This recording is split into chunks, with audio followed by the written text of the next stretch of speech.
Hello everyone, good evening. उम्मीद करती हूँ आप सभी अच्छे होंगे और स्वस्थ होंगे। स्वागत है आप सभी का मॉक टेस्ट में सोशियोलॉजी के। ये video GIC GTC assistant professor UPPGT जितने भी आगामी दिनों में एग्जाम होने वाले सबके लिए काफी हेल्पफुल है। डेली 9 PM पे क्लास होती है। अगर आपने चैनल को सब्सक्राइब नहीं किया तो चैनल को सब्सक्राइब कर दीजिएगा, और अगर आपको वीडियो अच्छी लगे तो वीडियो को लाइक कीजिएगा, और आपके लिए थोड़ी सी भी यूजफुल लगे तो कमेंट जरूर कीजिएगा। तो चलिए शुरू करते हैं आज की वीडियो। देखते हैं आज का हमारा पहला प्रश्न क्या है। किसी भी क्वेश्चन में कोई भी डाउट होगा तो आप कमेंट बॉक्स में मुझसे पूछ सकते हैं, मैं एक बार उसको रीचेक करके करेक्ट कर दूंगी। पहला क्वेश्चन है, जेक रैशनैलिटी किससे संबंधित है? ऑप्शन 1 है तार्किक क्रिया से, ऑप्शन 2 है पारंपरिक क्रिया से, ऑप्शन 3 है भावनात्मक क्रिया से, और ऑप्शन 4 है मूल अभिमुखी तार्किक क्रिया से। तो बताइए जेक रैशनैलिटी किससे संबंधित है? तो इस क्वेश्चन का जो राइट आंसर वो है ऑप्शन 1, रैशनल एक्शन, तार्किक क्रिया से संबंधित है। ऑप्शन 1 इसका राइट आंसर है। जैक रैशनल की बात कौन करता है? ये करते हैं आपके मैक्स वेबर। इन्होंने कितने प्रकार की सोशल एक्शन की बात की है? बताइए कमेंट बॉक्स में, आपको पता है तो इन्होंने 4 टाइप के सोशल एक्शन की बात की है, 4 टाइप्स के, जिसमें पहला है रैशनल एक्शन, दूसरा है ट्रेडिशनल एक्शन, तीसरा है अफेक्शनल एक्शन, और चौथा है वैल्यू ओरिएंटेड रैशनल एक्शन। तार्किक क्रिया, पारंपरिक क्रिया, भावनात्मक क्रिया और मूल अभिमुखी तार्किक क्रिया, ये 4 प्रकार की क्रिया मैक्स वेबर के द्वारा बताई गई है। नेक्स्ट क्वेश्चन देखिए, भारत की जनगणना 2011 के अनुसार ग्रामीण जनसंख्या का कितना प्रतिशत है? ऑप्शन 1 है 68.8%, ऑप्शन 2 है 67.84%, ऑप्शन 3 है 69.72%, और ऑप्शन 4 है 72.20%। तो बताइए ग्रामीण जनसंख्या का कितना प्रतिशत है भारत में?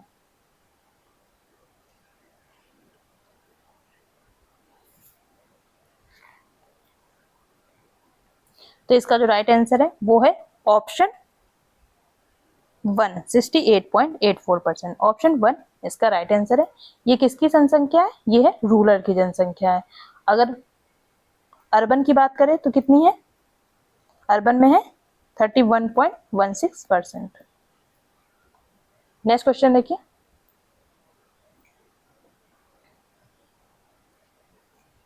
बाइजर द्वारा जजमानी व्यवस्था का अध्ययन किस गांव में किया गया था? ऑप्शन 1 है रामपुर, ऑप्शन 2 है करीमपुर, ऑप्शन 3 है तंजौर, और ऑप्शन 4 है श्रीपुरम। तो बताइए किसका अध्ययन किया गया था बाइजर के द्वारा?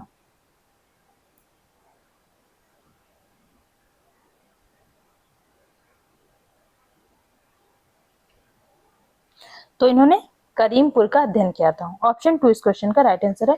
करीमपुर कहाँ है आपको पता है? ये है आपका यूपी में, उत्तर प्रदेश में है।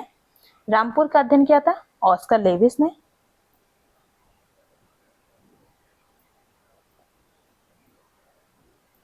और श्रीपुरम का अध्ययन किया था आंद्रे बेतेई ने। नेक्स्ट क्वेश्चन देखिए,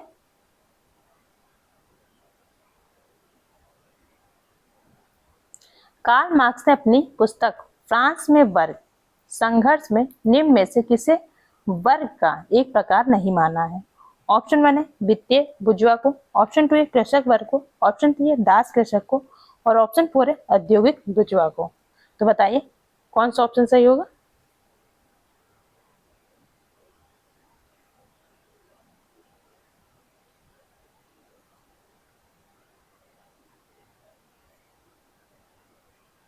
वैसे तो कार्ल मार्क्स 2 प्रकार के वर्ग की बात करते हैं, कौन कौन से?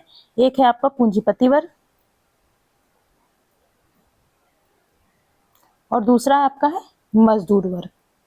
इन 2 प्रकार के वर्ग की बात कार्ल मार्क्स के द्वारा मेनली की गई है। इस क्वेश्चन का राइट आंसर है ऑप्शन 3, दास कृषक।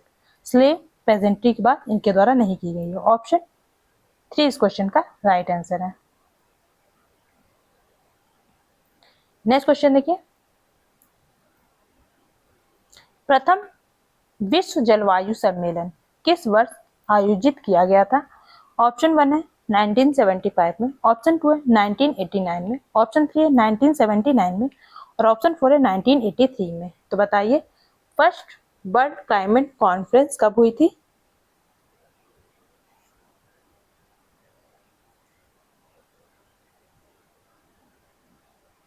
तो ये हुई थी 1979। ऑप्शन 3 इसका राइट आंसर है। कहाँ पर हुई थी? ये हुई थी स्विट्जरलैंड में। कहाँ पर? स्विट्जरलैंड।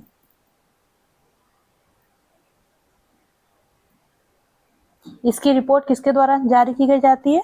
तो इसकी रिपोर्ट जारी करता है विश्व मौसम विज्ञान संगठन, जिसे हम शॉर्ट में WMO के नाम से जानते हैं।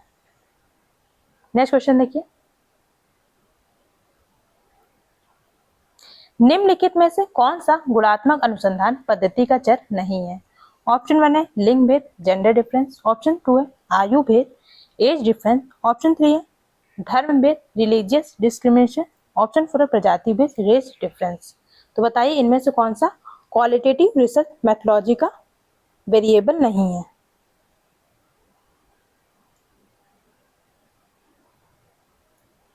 तो इस क्वेश्चन का जो राइट आंसर है वो है ऑप्शन 2, एज डिफरेंस, आयु भेद।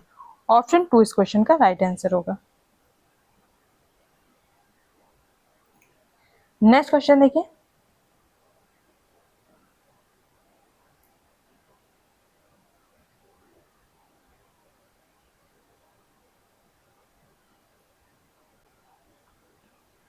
डीपी मुखर्जी की कृतियां कौन सी हैं? आपको बताना है इनमें से कौन सी पुस्तक डीपी मुखर्जी के द्वारा लिखी गई है। ए है problem of Indian youth, B है मॉडर्न इंडियन कल्चर, सी है state in society in India, D है basic concept in sociology. Option 1 है ए बी सी, ऑप्शन 2 है बी सी डी, ऑप्शन 3 है सी बी डी और option 4 है A B D. तो बताइए इनमें से डीपी मुखर्जी ने कौन कौन सी बुक लिखी है?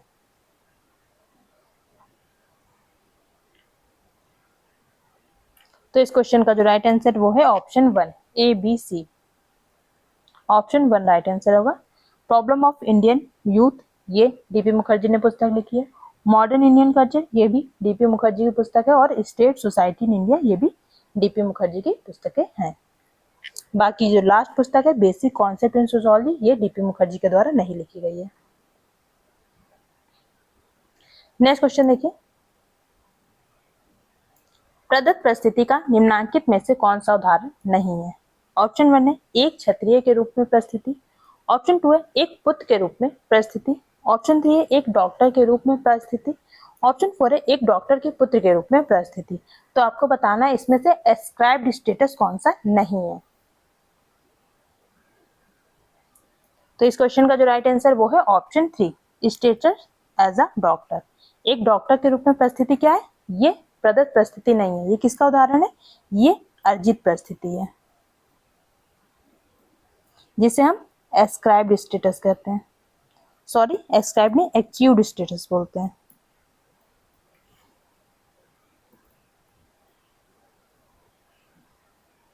नेक्स्ट क्वेश्चन देखिए, निम्नलिखित में से कौन सा एक सामाजिक नियंत्रण का अनौपचारिक साधन नहीं है? ऑप्शन 1 है शिक्षा, ऑप्शन 2 है धर्म, ऑप्शन 3 है कला एवं साहित्य और ऑप्शन 4 है विचारधारा। तो बताइए इनमें से सामाजिक नियंत्रण का एक अनौपचारिक साधन कौन सा नहीं है?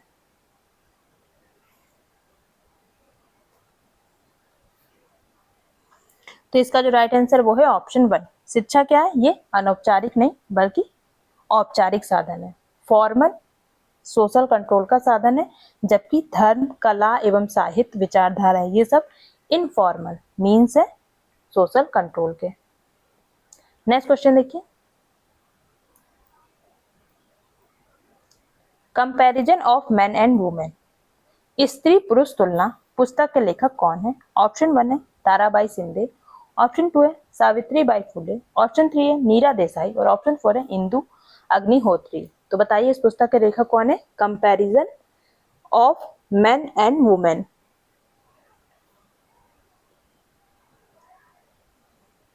तो इस क्वेश्चन का जो राइट आंसर है वो है ऑप्शन 1, ताराबाई शिंदे। ऑप्शन 1 इस क्वेश्चन का राइट आंसर है। ये पुस्तक कब आई थी? ये आई थी 1882 में। पुस्तक 1882 में ये पुस्तक पब्लिश हुई थी। नेक्स्ट क्वेश्चन देखिए, इसमें आंदोलन दिए हैं और उसके ईयर दिए हैं, आपको मैच करना है। उम्मीद करती हूँ पूरा विजुअल होगा सही से। नील विद्रोह, मोपला विद्रोह, चंपारण सत्याग्रह और वहाबी विद्रोह। आप इसका ईयर से इसको मैच कीजिए।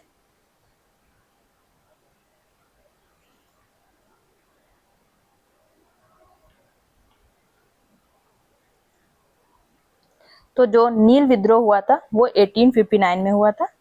ए का हो जाएगा हमारा 3। मोपला विद्रोह ये हुआ था 1921 में, 1921 में। बी का हो जाएगा हमारा 4। चंपारण सत्याग्रह ये हुआ था 1917 में। सी का हो जाएगा हमारा 1। और वहाबी आंदोलन ये हुआ था 1831 में। डी का हो जाएगा हमारा 2। अगर आपको इसके ईयर याद नहीं थे तो याद कर लीजिए। नील विद्रोह हुआ था 1859 में, मोपला विद्रोह हुआ था 1921 में, चंपारण सत्याग्रह हुआ था 1917 1917 में और वहाबी विद्रोह हुआ था 1831 में। तो इसका जो राइट आंसर है 3412। देखिए किस ऑप्शन में है। ऑप्शन 3 इस क्वेश्चन का राइट आंसर है 3412। नेक्स्ट क्वेश्चन देखिए।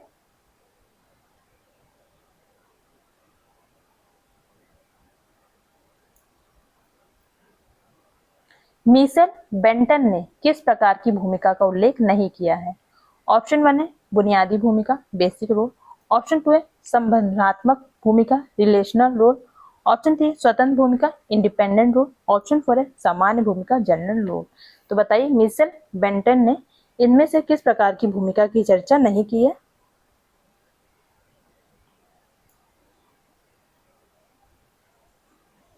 तो इसका जो राइट आंसर वो है ऑप्शन 4, जनरल रोल, सामान्य भूमिका की चर्चा इनके द्वारा नहीं की गई है। ऑप्शन 4 इस क्वेश्चन का राइट आंसर है।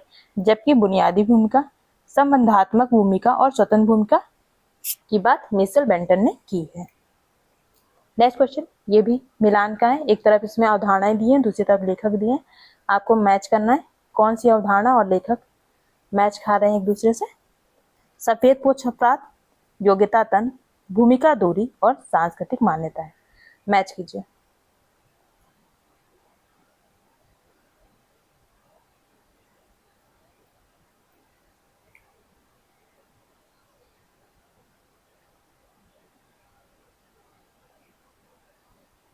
तो सफेद पोश अपराध, व्हाइट कॉलर क्राइम की बात करते हैं आपके सदरलैंड। तो ए का हो जाएगा 3। योग्यता तंत्र, रोल डिस्टेंस की बात करते हैं गॉफमैन। तो बी का हो जाएगा हमारा योग्यता तंत्र, है ना? नहीं, योग्यता तंत्र नहीं, ये है मेरिटोक्रेसी। बी योग्यता तंत्र मतलब मेरिटोक्रेसी। इसकी बात कौन करते हैं? ये करते हैं आपके एम यंग। डी का हो जाएगा हमारा, बी का हो जाएगा हमारा 4। भूमिका दूरी इसकी बात करते हैं गॉफमैन। सी का हमारा हो जाएगा 2। और सांस्कृतिक मान्यताएं कल्चरल थीम्स की बात करते हैं मॉरिस होपलर। डी का हो जाएगा हमारा 1। 3 4 2 1, 3 4 2 1 किसमें है? ऑप्शन 1 इस क्वेश्चन का राइट आंसर है। नेक्स्ट क्वेश्चन देखिए।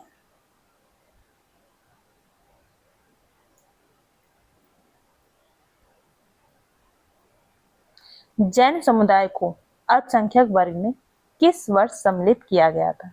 ऑप्शन 1 है 2013 में, ऑप्शन 2 है 2014 में, ऑप्शन 3 है 2015 में और ऑप्शन 4 है 2012 में। तो बताइए जैन समुदाय को अल्पसंख्यक वर्ग में कब सम्मिलित किया गया था?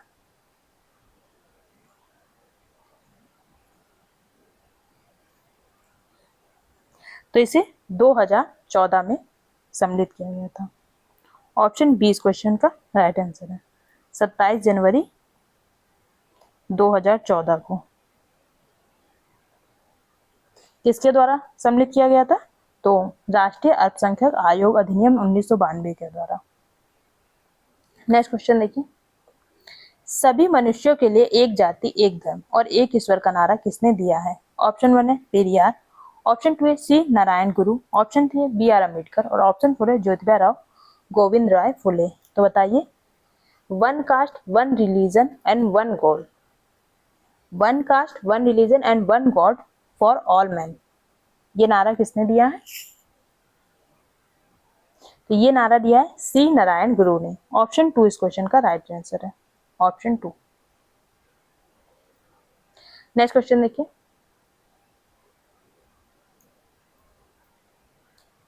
दुर्खिम के अनुसार निम्नलिखित में से कौन यांत्रिक एकता का सूचक है? ऑप्शन 1 दिया दंडकारी कानून, बी दिया संवैधानिक कानून, सी दिया प्रशासनिक कानून और डी दिया व्याप्त कानून।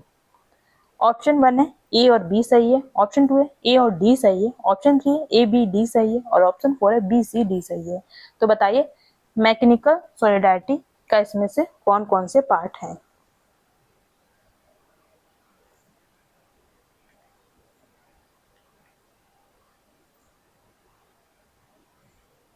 तो इसका जो राइट आंसर है वो है ऑप्शन 2 ए और डी। ऑप्शन 2 इसका राइट आंसर है। क्या क्या शामिल होता है इसमें? पैनल लॉ और डिफ्यूज लॉ, पैनल लॉ और डिफ्यूज लॉ, दंडकारी कानून और व्याप्त कानून। ये क्या है? यांत्रिक एकता के सूचक हैं। बाकी जो कॉन्स्टिट्यूशनल लॉ है और एडमिनिस्ट्रेटिव लॉ है ये किसके सूचक है? ये आपके सावेवी एकता,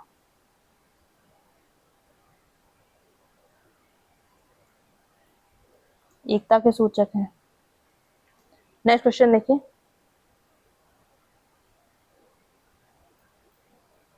रूरल इंडिया इन ट्रांजिशन पुस्तक किसने लिखी है? ऑप्शन 1 है डीपी मुखर्जी ने, ऑप्शन 2 है ए आर देसाई ने, ऑप्शन 3 है जी एस घुरिये ने और ऑप्शन 4 है आईपी देसाई ने। तो बताइए रूरल इंडिया इन ट्रांजिशन पुस्तक इनमें से किसके द्वारा लिखी गई है?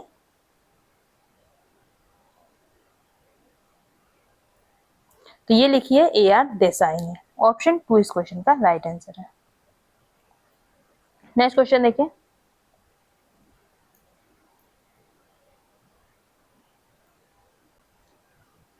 गांवों के अध्ययन का बीज मंत्र एम एन श्रीनिवास ने किससे लिया है? ऑप्शन 1 है रेडक्लिफ ब्राउन, ऑप्शन 2 है रॉबर्ट रेडफील्ड, ऑप्शन 3 है मिल्टन सिंगर और ऑप्शन 4 है एच सी हैडन। तो बताइए कौन सा ऑप्शन सही होगा? तो इस क्वेश्चन का जो राइट आंसर है वो है ऑप्शन 1 रेडक्लिफ ब्राउन। ऑप्शन 1 इसका राइट आंसर है। एम एन श्रीनिवास ने किस गांव का अध्ययन किया था? तो इन्होंने रामपुरा गांव का अध्ययन किया था। और ऑस्कर लेविस ने रामपुर गांव का अध्ययन किया था। आप लोग कंफ्यूज हो जाते हैं, रामपुर का अध्ययन किया था ऑस्कर लेविस ने और रामपुरा का अध्ययन किया था एम एन श्रीनिवास ने। नेक्स्ट क्वेश्चन देखिए, जिगमैन के अनुसार अन्वेषणात्मक अनुसंधान का उद्देश्य क्या नहीं है? ऑप्शन 1 है विकल्पों की जांच करना, ऑप्शन 2 है स्थिति का निदान करना, ऑप्शन 3 है पथ निर्देशन अध्ययन करना और ऑप्शन 4 है नवीन विचारों को खोजना। तो बताइए ऑप्शन कौन सा सही होगा?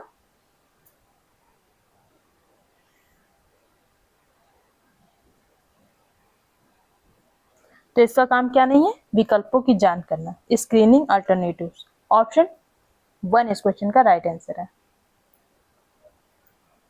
नेक्स्ट क्वेश्चन देखिए,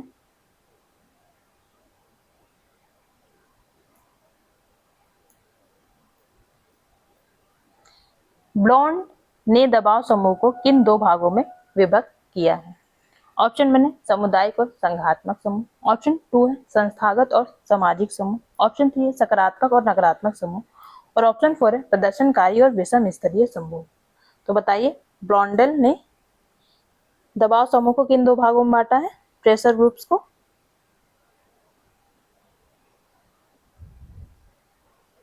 तो इस क्वेश्चन का जो राइट आंसर है वो है ऑप्शन 2 संस्थागत और सामाजिक समूह, इंस्टीट्यूशनल एंड सोशल ग्रुप।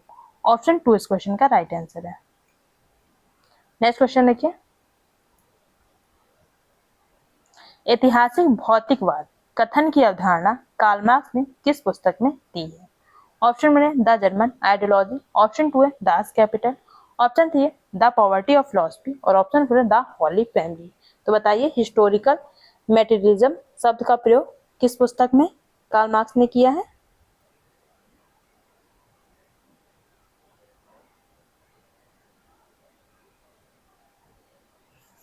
तो द जर्मन आइडियोलॉजी में किया है। ऑप्शन 1 इस क्वेश्चन का राइट आंसर है the German ideology. Next question देखिए,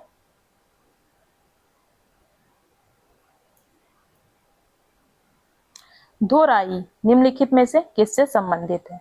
ऑप्शन 1 है जनजातीय प्रथा से, ऑप्शन 2 है जनजातीय संस्कृति से, ऑप्शन 3 है जनजातीय बाजार से और ऑप्शन 4 है जनजातीय विवाह से। तो बताइए किससे संबंधित है धोराई? और आपको जो क्वेश्चन नहीं पता होगा तो वो आप अपने नोट्स में ऐड कर लीजिएगा।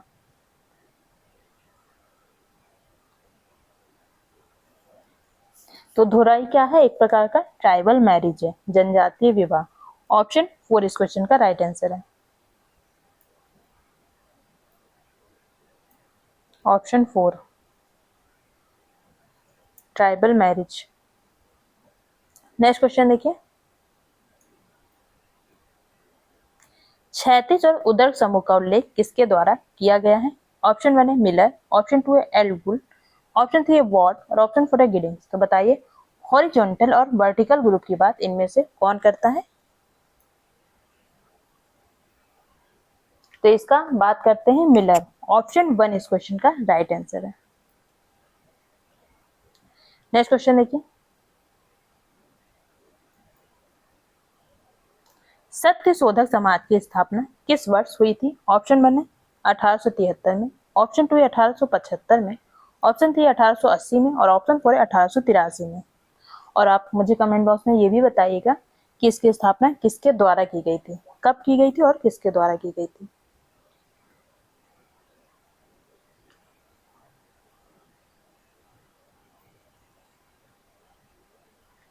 तो इसकी स्थापना की गई थी 24 सितंबर 1873 को। ऑप्शन ए इसका राइट आंसर है, ऑप्शन 1। कब की गई थी? 24 सितंबर 1873 को। किसके द्वारा की गई थी? ज्योतिबा राव फुले के द्वारा। ज्योतिबा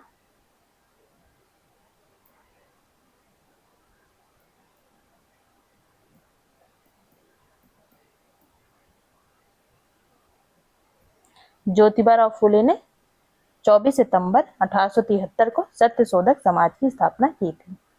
नेक्स्ट क्वेश्चन देखिए,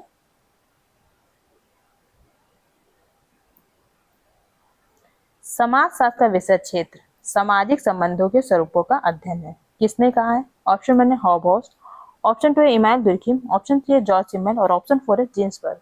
तो बताइए किसने कहा है? The scope of sociology is the study of forms of social relationship.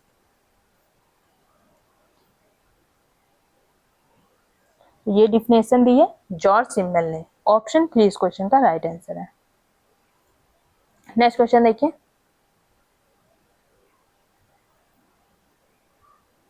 Indian journal of sociology किसके द्वारा आरंभ की गई थी? ऑप्शन 1 है जीएस घुरिया के द्वारा, ऑप्शन 2 है एआर वाडिया के द्वारा, ऑप्शन 3 है एनके बोस के द्वारा और ऑप्शन 4 है अल्बर्ट विडेगरी के द्वारा। तो बताइए इंडियन जर्नल ऑफ सोशियोलॉजी ये किसके द्वारा शुरू की गई थी?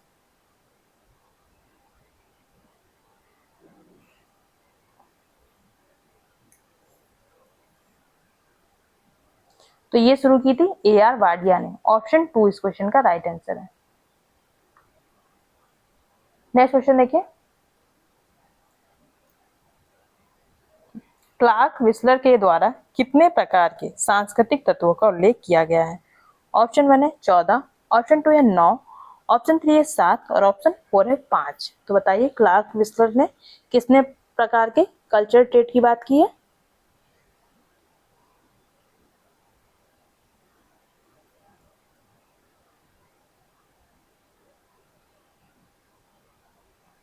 तो इन्होंने 9 प्रकार के कल्चर ट्रेट की बात की है। ऑप्शन 2 इस क्वेश्चन का राइट आंसर है। 9 प्रकार में किस किस को शामिल किया है? अगर आपको पता है तो बताइए।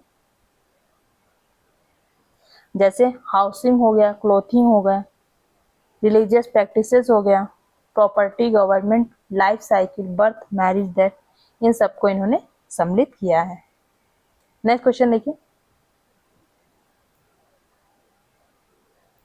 निम्नलिखित में से कौन सी विशेषता समाज की नहीं है? ऑप्शन 1 है क्षेत्रीयता, ऑप्शन 2 है बृहत संस्कृति, ऑप्शन 3 है अनिवार्य सदस्यता और ऑप्शन 4 है श्रम विभाजन। तो बताइए समाज की विशेषता इनमें से कौन सी नहीं है?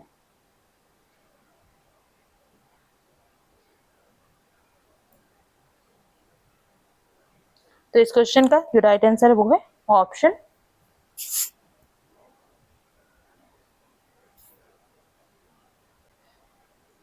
तो इसका जो राइट आंसर वो है ऑप्शन 3 अनिवार्य सदस्यता। कंपलसरी मेंबरशिप क्या सोसाइटी की विशेषता नहीं है, जबकि टेरिटरी हो गया, बृहत संस्कृति, कंप्रहेंसिव कल्चर और श्रम विभाजन, डिवीजन ऑफ लेबर, ये सभी क्या समाज की विशेषताएं हैं। नेक्स्ट क्वेश्चन देखिए,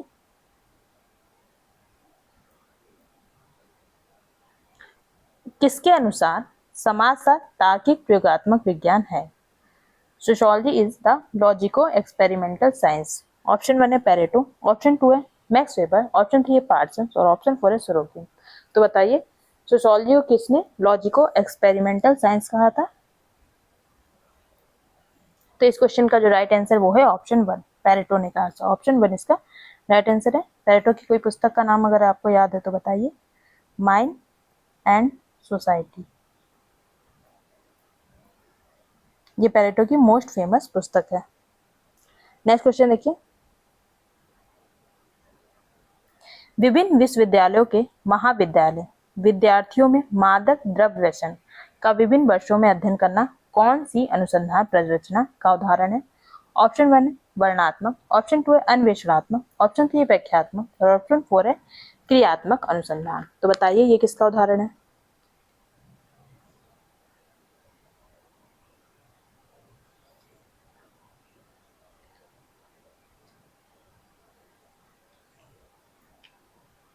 तो इस क्वेश्चन का जो राइट आंसर वो है ऑप्शन 2, एक्सप्लोरेटरी, अन्वेषणात्मक अध्ययन। ऑप्शन 2 इसका राइट आंसर है। नेक्स्ट क्वेश्चन देखिए, विभिन्न अध्ययनों के लिए डीपी मुखर्जी ने किस पद्धति का उपयोग किया था? ऑप्शन 1 है दार्शनिक पद्धति, ऑप्शन 2 है मनोसमाजशास्त्रीय पद्धति, ऑप्शन 3 है संपूर्णतावादी पद्धति और ऑप्शन 4 है सभी विकल्प सही है। तो बताइए डीपी मुखर्जी ने कौन से पर्सपेक्टिव का यूज किया था?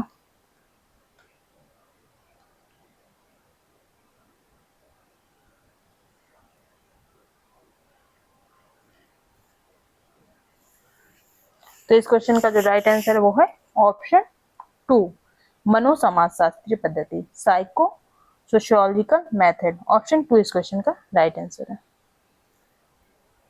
नेक्स्ट क्वेश्चन देखिए,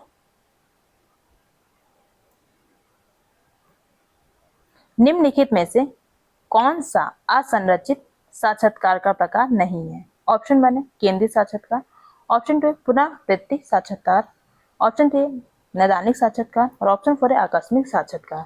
तो बताइए अनस्ट्रक्चर्ड इंटरव्यू का कौन सा एग्जाम्पल नहीं है इनमें से? तो इसका एग्जाम्पल नहीं है पुनरावृत्ति साक्षात्कार, रिपीटेटिव इंटरव्यू। ऑप्शन